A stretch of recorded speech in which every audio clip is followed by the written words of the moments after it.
Welcome to our Planning Commission meeting tonight. We'll get started with a prayer and a pledge. Which one's first, John? Does it matter? Pledge first. Okay. Pray in front of the flag. That's a good idea. Okay. Everybody rise and join me in the Pledge of Allegiance. I pledge allegiance to the flag of the United States of America and to the republic for which it stands, one nation, under God, indivisible, with liberty and justice for all.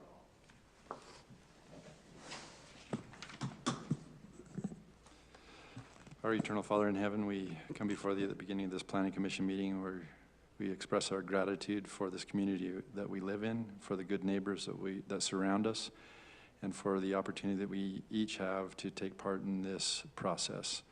We invite thy Spirit to be with us as we do so, and we say these things in the name of Jesus Christ. Amen. Amen. Thank you. Okay. I will entertain a motion to accept the consent agenda. Is that what? Yeah, okay. So moved. And I second. Any further discussion? All in favor? Aye. Aye. Okay, so tonight we have consideration of a request to amend Mapleton City Code Section 18.76070B regarding TDR requirements for previously platted subdivisions. And does that kind of go in, we need to do that separately from the action? So yeah, this will be the first public hearing. This is the first, okay. And I can cover that for you. All right, you're up. So thank you, members of the commission. So the applicant in this case owns a 3.5-acre lot in the Maple Cove subdivision. The property is zoned A2, which requires a 2-acre minimum lot size. The applicant's interested in using a TDR to subdivide his lot. However, because the TDR ordinance does not allow for new TDR overlays to be approved in previously platted subdivision, he cannot subdivide the lot. And so, well, this is an aerial for your reference. It's the 3-acre lot. So the applicant is requesting approval to amend the zoning ordinance that would allow for TDR receiving sites to be approved in a previously platted subdivision if it's located in the A2 or the A1 zone, RA1 zones, if the lot is at least 150% of the size of the minimum requirement. So it would be 3 acres in the A2 zone or 1.5 acres in the RA1 zone. And then the third requirement would be that no more than 2 lots would be created through the approval. So we identified in the staff report some potential pros and cons that you may want to consider. You know, some potential pros would be just allowing for more opportunities to utilize TDRs. We know that there's still some TDRs out there. This would allow for an additional opportunity to use those. Another would be just to allow property owners more options if they have large lots that they could look into potentially splitting it. As far as the potential negatives, one is the proposal would benefit very few property owners. It's pretty narrowly crafted, I think by the applicant intentionally to limit its potential impacts. But there may be others who want to apply for exceptions too that don't meet the 150%. You know, so that is a little bit of staff's concern, is that if somebody comes in with, you know, he has 125% of the lot size, why not make an exception for them as well? The final potential negative is probably the most significant one. That is just the potential to disrupt existing neighborhoods. The TDR ordinance does not specify why TDR overlays aren't approved in previously platted subdivisions, but we've always assumed that that was to protect platted subdivisions, right? To protect platted neighborhoods, to provide predictability, and to avoid having lots created where they weren't originally intended. We also outlined several of the goals and policies in the general plan for you to consider as you're discussing this item. And you are making a recommendation to the City Council, so your recommendation could be to recommend approval as proposed, to recommend approval with modifications, to recommend denial, or to recommend continuance with a request for additional information or changes. So with that, I'd be happy to answer any questions if you have any now. Otherwise, it is a public hearing, so you could open up for to the applicant and then to the public. I had a quick question, Sean. We recently had a similar issue that come before the Planning Commission. It was similar but different in that this has been a previously platted subdivision. And the one that we did before where we did a TDR overlay, that was not previously platted. Is that correct, or how is it different? I'm assuming it's the Rolf Walpole one that we Yes. just reviewed. Yes. Yeah, that is the main difference, is that lot was not platted. Okay. Okay, thank you. Okay. Well, is the applicant here? Come on up. And if you'll state your name. My name's Cameron Rich. Perfect. First thing I'll say, Rich, is I like your hat. And Cody Pickering right here, he's a Utes fan, so don't listen to... First time I saw him, he was wearing a Utes shirt, and I was like, oh, no. They brought in Ace here. I vividly remember Craig Murdoch telling me once if anyone tried to build a house, he was going to bury them. So I think let's just go to public comments. I'm ready for it. Let's go. Nice. Okay, we'll open up the public hearing.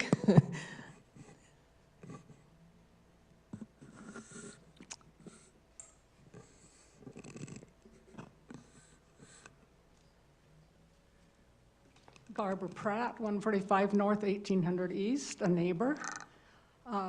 In no circumstances should this be permitted in a previously platted subdivision, and especially one that has been fully developed. It would undermine and compromise the intent of zoning in our Mapleton community and open the door for favoritism or special circumstances, which isn't what a city code is supposed to be doing. Thank you. Thank you. Thanks, Barbara.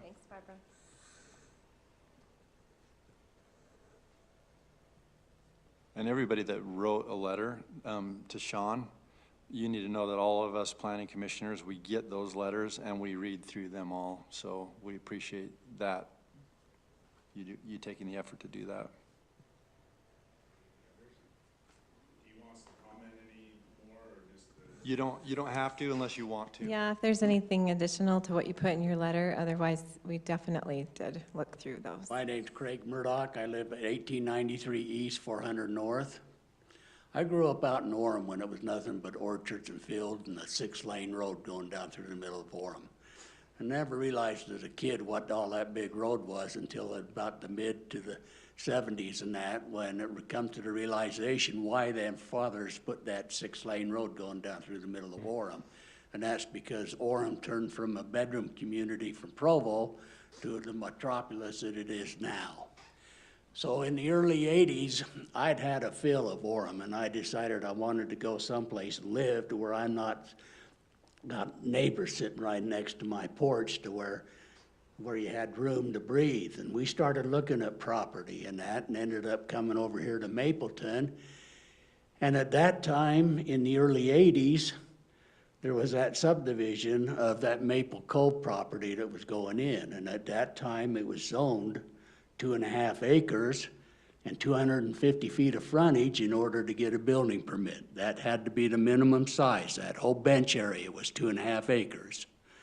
Upon that time, across the street from that development, I bought the acreage from old Fay and Iris Dibble, in between them and old Paul Dibble's place.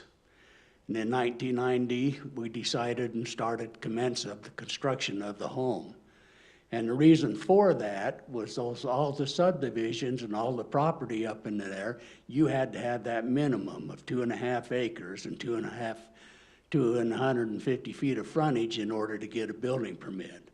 At which time you had to dedicate 10 feet of all frontage road to the city along with water shares in order to get a building permit to build.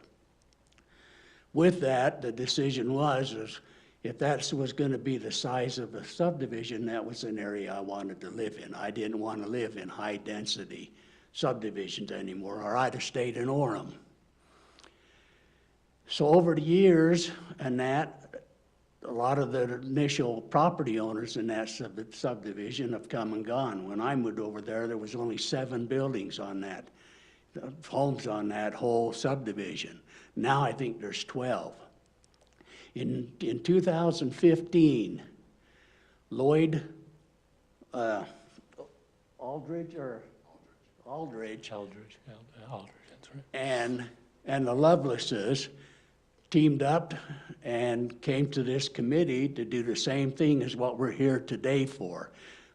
Because the TDRs were created in 1998, and in all the meetings that I attended to those TDRs were to go and apply to lots that were non-conforming to any building and zoning lots in the areas, not to sit and create, you know, toward these developments of subdivisions.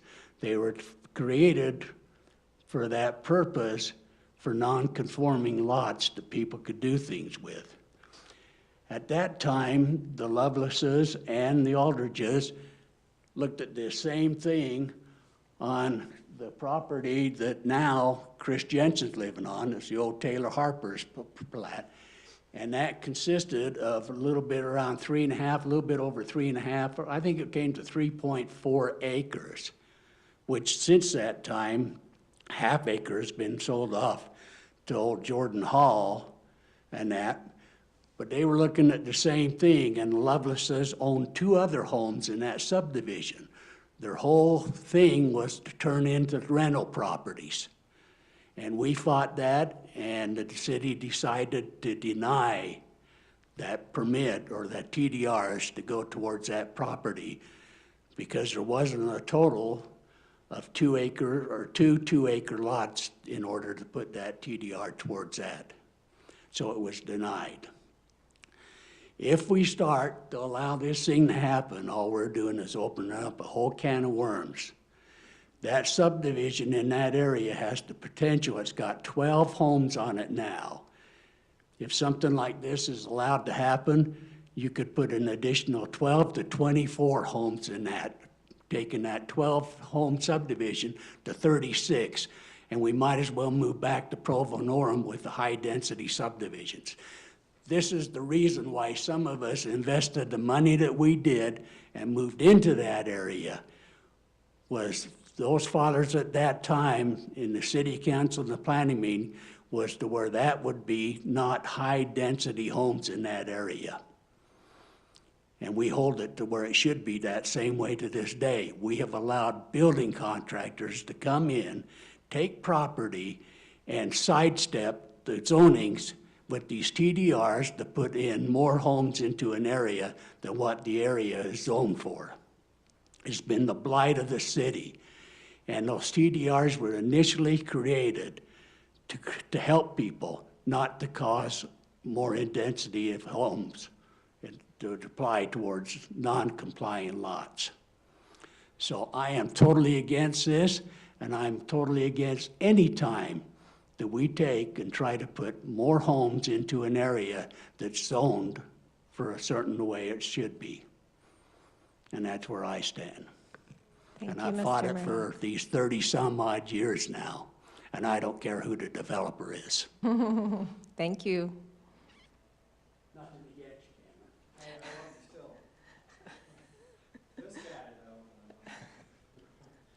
Cameron. I'm Chris Jensen. I live at 251 North, 1800 East. Similar to Craig, I lived in, I'm not as old as Craig, but I lived in Provo for about 15 years, and we lived up just north of Seven Peaks. When we moved in, there was nobody on the hillside, and it was awesome. Backyard was great, and Ivory Homes ended up buying a big property up there and developing the entire thing, and it kind of the love of the area kind of disappeared, at least for us. It got super busy and a lot of traffic.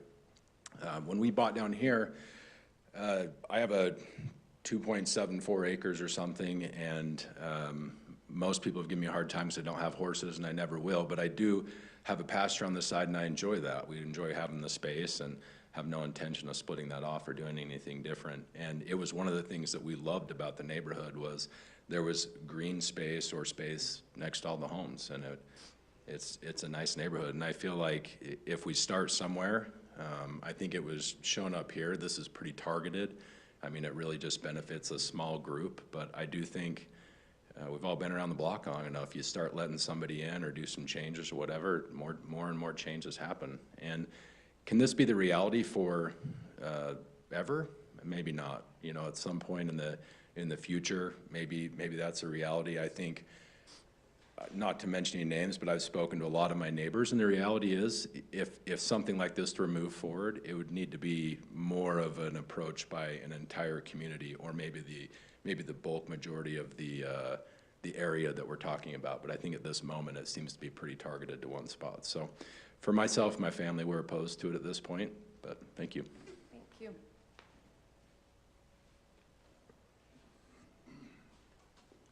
All right, I don't want to beat a dead horse. I'm Cody. I live at 1830 East, 400 North.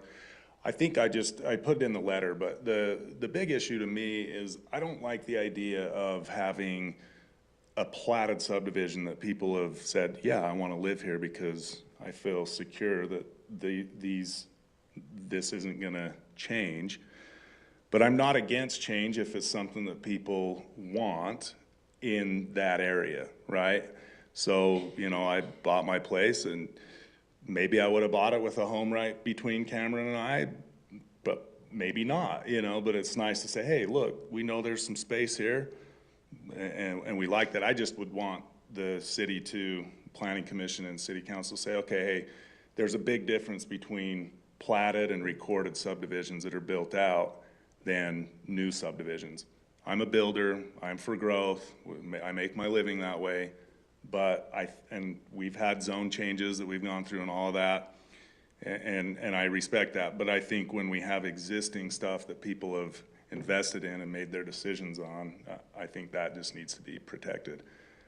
What Cameron's doing, I'm not absolutely 100% against it. I think I expressed that in the letter. I think it needs to be taken into account with the people that are immediately impacted, and if they're like, yeah, you know, we think that would work, maybe a retroactive policy on the TDRs with some conditions, and that might be a little more liberal than, you know, some of the other opinions, but I don't think that's a bad idea. But, you know, if you're gonna ruffle some feathers on people that have already bought and, you know, lived there and decided to invest in that, I think that's needs to be protected. So I just wanted to comment further on that. Thanks.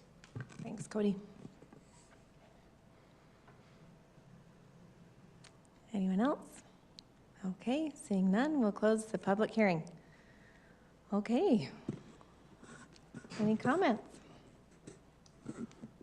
My main comment is that I agree that since this is a already platted recorded subdivision, that a TDR ordinance should not apply to this, and that's my position. Sean, can you go back to the map of this area?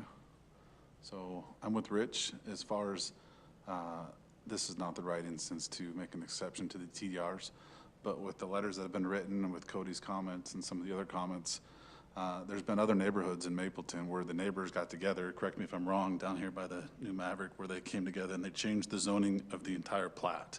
Then over by my house, they changed the zoning of that entire subdivision as well to allow for this one down over here by Maverick allowed for families to change it from a 2 acre to a 1 acre. Mm-hmm. And so in this instance, if the entire subdivision would agree to change the zoning to a 1 acre, and then they met that A1, I think I would be in support of that, but where this is a change to the entire TDR ordinance, I think it should be denied as it's applied for. Yeah, I concur with both of you. I personally am not opposed to 1.5 acre lots. I don't think that that's going to be a detriment to the area up there at all, but I do think we have to hold firm to what the rules are set for a reason. So I could see in the future if ownership changes up there and people want smaller lots and everyone kind of gets on board, I could see Cameron, maybe you know, keep trying, working on your neighbors and maybe get everybody on board at some point and come back to us. I can't believe the BYU guy wants to. Jeez Louise. It's because there's a game this weekend. He feels the energy. So, okay, should we? I will make a motion. Okay. I move that we recommend denial to the city council. I will second that motion. Do we need to repeat what we're recommending denial for? Okay. Okay, all in favor? Aye. Aye. Thanks, Cameron. Thank you for trying. That's And what this this'll whole thing be is all on- about, so we appreciate it. This will be on the council's agenda for next Wednesday. Yep. And Thank so you, they'll have Cameron. all of your Good comments in the job. minutes from the meeting. Yeah. so It's it'll all go- good. I know, I mean. That's all that matters.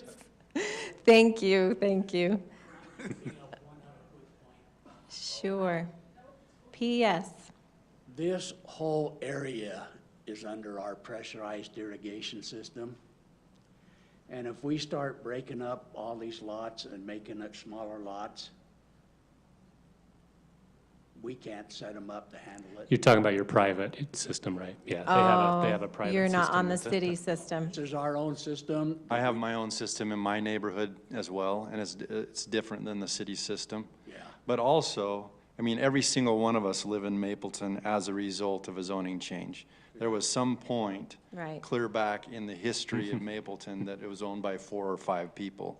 And every single one of us live here because of a zoning change. And so, as part of the process, I appreciate your passion, Yeah, but it's not, you know, every single one of us is here because of a zoning change. and higher density. Everything changes in time. It just, it'll take it's a process. By the time I quit fighting, That's what I mean. Well, that's what I'm saying. I come here. Things because change. This isn't to be another Provo or Orem. And we If appreciate you want to take it down there on the freeway and by the Maverick and that's fine with you. I can Not in my backyard. bench area, I seen where we had city fathers that turned down a golf course and would have had all that bench dedicated to them if they would allowed high-end Yep. duplexes and complexes, but Right, they didn't. yeah. Thanks, Greg. See you at the next one. Are we done? We have one more. Yep. More. Hold your horses, Rich. We'll go fast, we'll go fast. Okay. All right, so next we have a consideration of a request to construct 2 accessory structures on an agricultural parcel located at approximately 1400 South, 1300 East in the agricultural residential zone. Okay, Sean. Thank you, members of the commission. We're really bringing this just to make sure that the way staff is interpreting the ordinance is consistent with how you would expect us to. Occasionally, we get requests for people to build buildings on property that's not developed. And the city's position typically is if it's in again, like a platted subdivision, and there's not a primary use, that we will not allow an accessory building. So if somebody wants to come in and just build a garage, and part of the concern is that if you're in a residential area and somebody, all they have is a garage, the lot's not being maintained, people may be using it for business or other purposes, that's kind of the concern we have. This case is a little bit different. The applicant owns about 12 acres, and it is primarily agricultural. They're using it for agricultural purposes, but they would like to build a couple of fairly large accessory structures. One is for agricultural use, and another is for personal vehicle collection. So this is the site that we're talking about specifically up off of Nemelka Lane. They have frontage on Peterson Lane as well. This is a potential site plan that shows a driveway going into those two buildings. This is the structure that would house the car collection and the barn and RV parking. So we included kind of the language in the ordinance, so again, basically staff's interpretation is if there is a primary use, which is agricultural or residential, that then qualifies you for the accessory structures as long as those are incidental to the primary use. If the lot is vacant and there is no primary use, then you would not be permitted to do any accessory structures. So that's really what this is here for you tonight. So our recommendation would be just that you determine that that is appropriate and that the proposed structures would be allowed under Mapleton City Code. And so neither of them they're not asking for living quarters. Correct. They're just Yep. purely a Plumbing, garage and a restrooms. barn. No, nothing. I haven't seen the final floor plans. There'll probably be restrooms and things like that, but there's not any living space. But no food preparation. Yeah, and have it, any- the permit, if permitted, would, would ensure that it could not be used for commercial uses or things like that. Yeah, I don't have a problem with it. There's no home on the property currently. No. It's The just- owner lives just down the street, so he lives close, but he doesn't have the room to build something like this on his lot, and he owns this 12 acres, so this is where he'd like to build it. Yeah. I don't have a problem with it. Yeah, I think you're on the right track. Is the applicant here? No. No? Okay. If it were to get sold off in 2 to 5, 10 years, somebody could move into it and use it as a residential property? So they could develop it as a residential property. Or they could move into the garages You and the couldn't move barns in, and do right. barn It's- dominium, that's all the rage right now? Yeah, I mean, if they went Have through the to. process to create a legal lot, like platted it, dedicated the water, paid the impact fees, had the frontage, those kind of things, yes. I think that's appropriate. Yeah, 12 need to make a acres, motion? there's You really lots don't of need to room. make a motion Okay. on this item, so, So you did your job, Sean? yeah, just make sure that's consistent. Good job. Okay, Okay, that's it. sounds great. Thanks. Now I can go. Now you go eat. You must be starving.